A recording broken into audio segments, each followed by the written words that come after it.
Alright, welcome everyone to a brand new Wi-Fi league I am part of. So this is the PMPL again.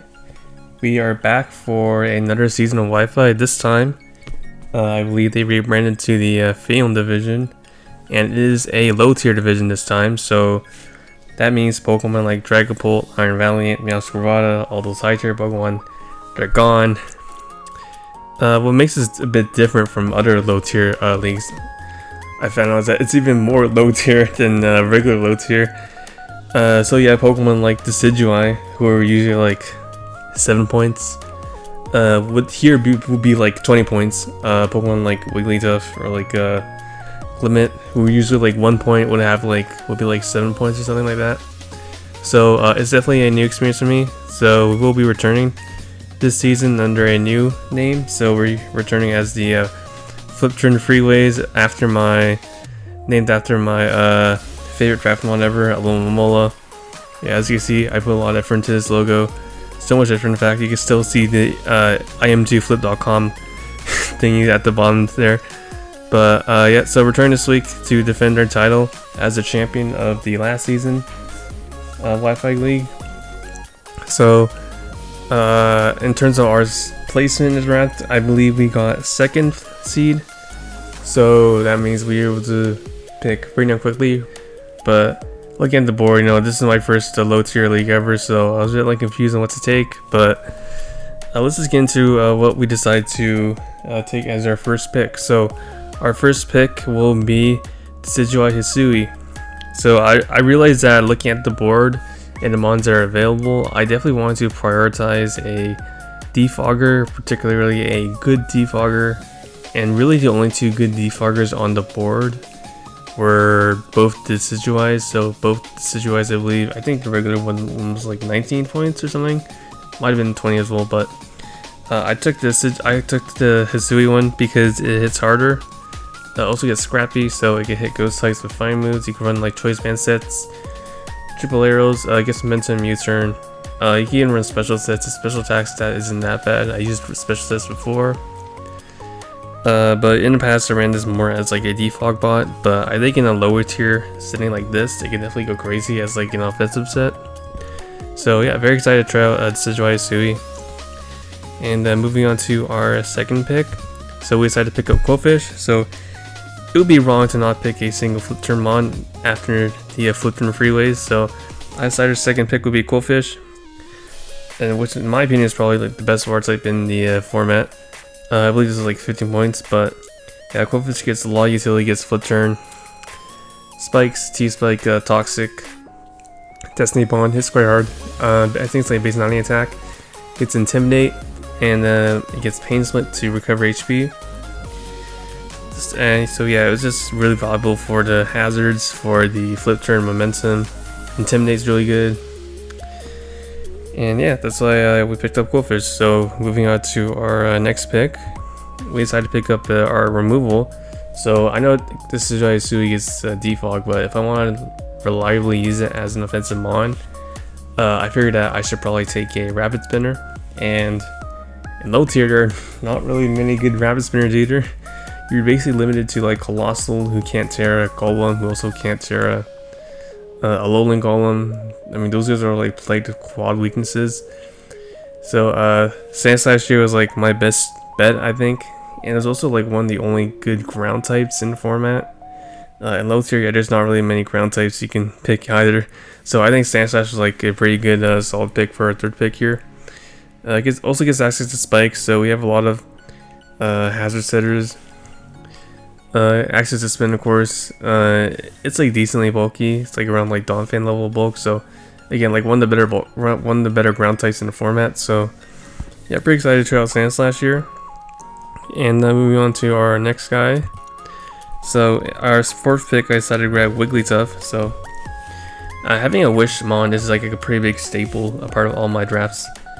And Wigglytuff here will help that. In this league, it was like surprisingly cheap. It was like 6 points, and like usually in a low tier league, I figured Wigglytuff would be like a bit higher, because even in high tier leagues, Wigglytuff was like around like the 5-4 point margin. So I was pretty surprised to see that Wigglytuff was only 6 points here. But It could launch powerful wishes because if it's high base HP, I think it's like basically 120 or something like that. So yeah, definitely some fat wishes. It gets baton pass, also gets access to rocks. Normal fairy type isn't ideal because you are weak, you don't resist fighting, which is something you definitely want your fairy type to resist, but being normal type also helps to deal with ghost types. Again, it also gets like a pretty good wide range pool of coverage, and like T-Bolt, Flame 4, Thunderbolt, Ice Beam. Competitive is like a pretty good defog detergent. Even if it's like base special attack isn't that high, but yeah, overall just like pretty good defensive core. I crafted like Sand Slash, Goldfish, it would be tough. Wish of course can help heal the guys up, and yeah, pretty solid pick there, I think. And moving on to our next guy. So now we drafted our fairy type. We want to grab our steel type. So for a steel type, I decided to pick up Copper. Now also in low tier, there's like no steel types you can pick. I think in total there are like 3 viable steel types you can pick, like Magneton, Berserker, and Copper. Now originally I didn't want Berserker over Copper because it doesn't get U-turn, but unfortunately that got sniped, so we have to settle on Copper. Now Copper is pretty damn hard because Sheer Force, Iron Head off of base like 130 attack, Play Rough, Heat Crash.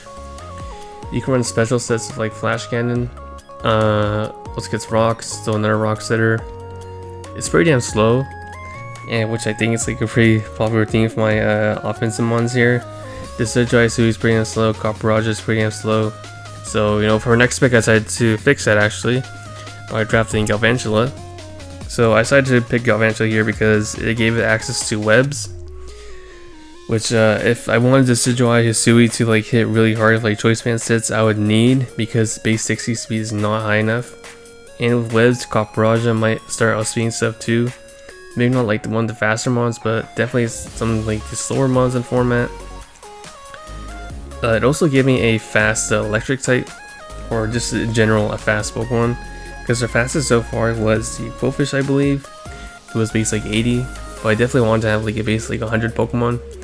And Galvantula hit the, I think it's like base 108, so it's definitely a really good speedster to have on the team. So yeah, it's access to webbed, good speed, good fast momentum, Volt Switch. Also gets compoundized thunder, so that's fun if we want to run that. And yeah, that's our Galvantula pick. So moving on to pick number 7, we decided to pick up Spiritomb. So I used Spiritomb before. I've used it in LGA like a little bit. I have an EDC, or was it EDC? I forgot which stick it was in, but I had Spiritomb for a little bit. I used it before. It gets toxic in Paldex, which not many people know about. So it's definitely something that I want to try out more. So it gets access to toxic, Will-O-Wisp, it gets painful as well. Dark Ghost type is a really good typing to have. It's immune to both fighting and psychic. 2 immunities you definitely want to have on the team, so I thought Spiritomb was a really good pickup for that. Also, it's like decently hard, like Poltergeist. You could get set up with ZM. It gets Trick Room if I don't want to run webs and I still want to run my offensive guys, so I can run like Trick Room, Copper. And so yeah, so it's just really rounding out my options for offense really well and defense. So yeah, that's Spiritomb. And our next pick, which is actually our TERA captain. So this league, TERA works like, it's also low tier, so it's low tier TERA in a low tier setting. So again, not many good choices for TERA captains. But originally my choice was Toucannon, but unfortunately that got sniped. So we decided to pick up the next best thing in my opinion, which was Slaking. So we're picking TERA Slaking here. Now, many people, they said TERA Slaking is not good. No, they're wrong. No, I'm gonna prove them wrong. No, I'm gonna prove them wrong. TERA Slaking definitely has potential, and you guys will shortly see what nefarious ideas I cooked up in the season. So I'm very excited about TERA Slaking. I definitely don't think it's just like a just for protect and you're good thing. I think there's definitely like potential around it. I mean, if you look at stats, like they're insane. They're really good stats. Like if you not even just like looking at attack, his bulk is incredible too. And with TERA, definitely try some like funny things here. So yeah, very excited to try out TERA Slaking. I think it's definitely gonna be a fun thing to try out. and try to get to work. And it definitely, outside of being like a mean pick, its speed stat is like base 100, like surprisingly. So it's actually like a fast physical attacker, which I don't really have. So I mean, it kind of yeah, it gives me that, which is cool. So moving on to our last pick. Our last pick to round out our draft is Fletchender. Now Fletchender rounds out both our missing fire and flying type, which two types I kind of wanted. Also gets defog if I don't want to run defog on a Sigil Sui. Of course, I'm forced to run like Evilite every week basically, but of course you get the defog option. It also still gets flame body, so that's good. So I could punish U-turners with flame body, burn them. So yeah, overall eyesight, like, oh, it's like a pretty good. I didn't really know those to take, so I saw Fletchender just round out like my draft like pretty well. So yeah, that's Fletchender. And yeah, that is our team. So overall, I think our team definitely has some like funny ideas you can try out. Of course, this being my first low tier league ever, I'm not like exactly sure like how like the mons are gonna work, what strategies are good here. So we're definitely gonna see how it goes along the way, and if I need to make changes, then I'll do so. But overall, on paper, I think the team looks pretty damn solid. I mean, we have like webs offense, we have trick room offense options, we have really good defensive options. We have a lot of good hazards, a lot of good hazard removal. All the important types are there, all the important roles are there. And yeah, I just think that team is pretty solid on paper. So I look forward to seeing how the team does, and I'll catch you guys for week 1. Thank you guys for watching.